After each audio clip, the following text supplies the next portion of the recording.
তিনি ছাত্রদের নতুন দল গঠনের কথা বলার মধ্য দিয়ে তার একটা পক্ষে তার অবস্থানটাকে পরিষ্কার করেছেন। এই সরকার যেটা আছে এখন কেয়ারটেকার সরকার, সেটা সকল রাজনৈতিক দলের, প্রতি সরকারের বাইরে সকল রাজনৈতিক দলের সমর্থিত সরকার বলে আমরা জানতাম। যদিও তিনি ক্ষমতা গ্রহণের পর বলেছিলেন এটি ছাত্ররা তাকে ক্ষমতায় বসিয়েছে।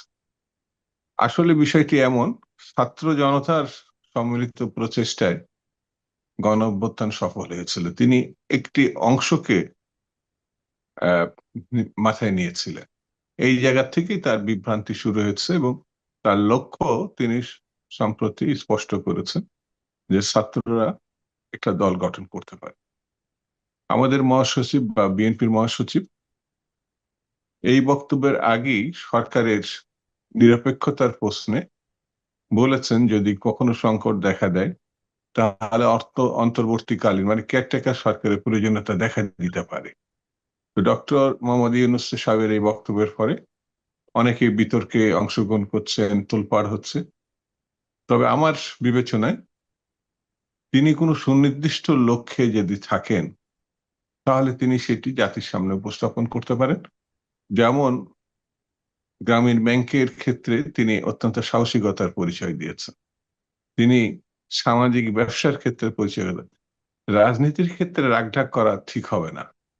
তিনি যদি মনে করেন যে ছাত্রদের শিরোমণি তিনি হতে পারেন, তাহলে তো এখনই তার অংশগ্রহণ করা উচিত। কারণ নির্বাচনকে প্রলম্বিত করে দেশের সংকটকে বাড়িয়ে বিপজ্জনক অবস্থার দিকে দেশকে না নিয়ে যদি তিনি তার মনের ইচ্ছাকে কার্যকর করতে হয় তাহলে যত দ্রুত সম্ভব আমার মতে সিদ্ধান্ত নেওয়া উচিত। সেই কারণে সবকিছু লেজে গবরে করার আগে তিনি আসলে কি চাচ্ছেন, কি করতে চান, এই বিষয়টি পরিষ্কার হওয়ার দরকার। এটা আমার একান্তই ব্যক্তিগত প্রসঙ্গ। এখনো পর্যন্ত আমরা মনে করি যে তিনি যদি ভালো একটি নির্বাচনের জন্য যে প্রতিশ্রুতি দিয়ে, অর্থাৎ গণতন্ত্র প্রতিষ্ঠার যে আকাঙ্ক্ষা মানুষের, নিজের ভোট নিজে দিবে নিজের পছন্দের প্রার্থীকে, এই আকাঙ্ক্ষা তিনি যদি মনে করেন যে এখনো কার্যকর করা সম্ভব, তাহলে এখনো পর্যন্ত আমাদের সমর্থন তার প্রতি আছে।